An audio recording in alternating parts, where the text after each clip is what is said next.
Skupština građana Mostara održana u 7. mjesecu 2021. godine je organizirana u sklopu prvog deliberativnog procesa organiziranog u Bosni i Hercegovini i jugoistočnoj Europi.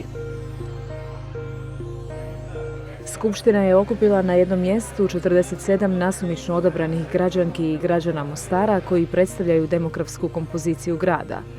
Učesnici su se sastali tokom 4 uzastopna vikenda kako bi učili, raspravljali i kreirali preporuke ka lokalnim vlastima Mostara, a po pitanju poboljšanja čistoće javnih prostora i kako bi Mostar postao prijatniji za sve građane. Tema Skupštine je odabrana nakon konsultacija s građanima, radionice sa organizacijama civilnog društva, akademskom zajednicom i predstavnicima gradskog vijeća i administracije koji su zajednički prepoznali ovu tematiku kao najvažniju za grad Mostar. Pravila i procedure Skupštine zasnovane na specifično izrađenoj metodologiji za grad Mostar su definirane u pravilniku koji je kreirao dizajn tim. Logistički aspekti Skupštine su organizirani od strane koordinacionog tima, dok je cjelokupan proces poštivanja pravilnika i rada Skupštine nadgledan od strane nadzornog tima. Ova 3 tima činila su upravljačku strukturu Skupštine.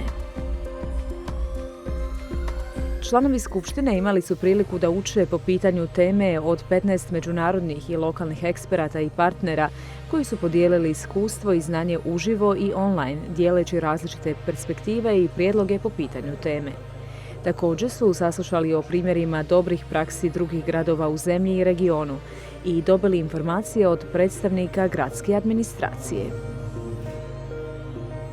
Nakon faze učenja, učesnici Skupštine su raspravljali u grupama uz stručnu podršku moderatora, te su izradili preporuke u sklopu 5 tematskih cjelina. Predstavnici svih političkih stranaka u gradskom vijeću su imali priliku da daju svoje mišljenje po pitanju radne verzije preporuka. Gradonačelnik Mostara se također obratio Skupštini građana. U finalnoj fazi Skupštine građanke i građani su glasali i usvojili 32 preporuke koje su upućene ka gradskim vlastima. Kao odgovor na preporuke, Gradsko vijeće grada Mostara je na svojoj sjednici u 11. mjesecu usvojilo akcioni plan za sprovođenje preporuka. Skupština građana je istakla grad Mostar kao predvodnika deliberativne demokracije i kao pozitivan primjer koji je vrijedan pažnje. Dodatne informacije o procesu su dostupne na web stranici www.mostargradimo.ba. Proces je organiziran u sklopu projekta Razvoj demokratskog učešća u gradu Mostaru koji implementira Kongres lokalnih i regionalnih vlasti Vijeća Europe i koji je rezultat rada Kongresove grupe za refleksiju o Mostaru kao dio akcionog plana Vijeća Europe za Bosnu i Hercegovinu za period od 2018. do 2021. godine.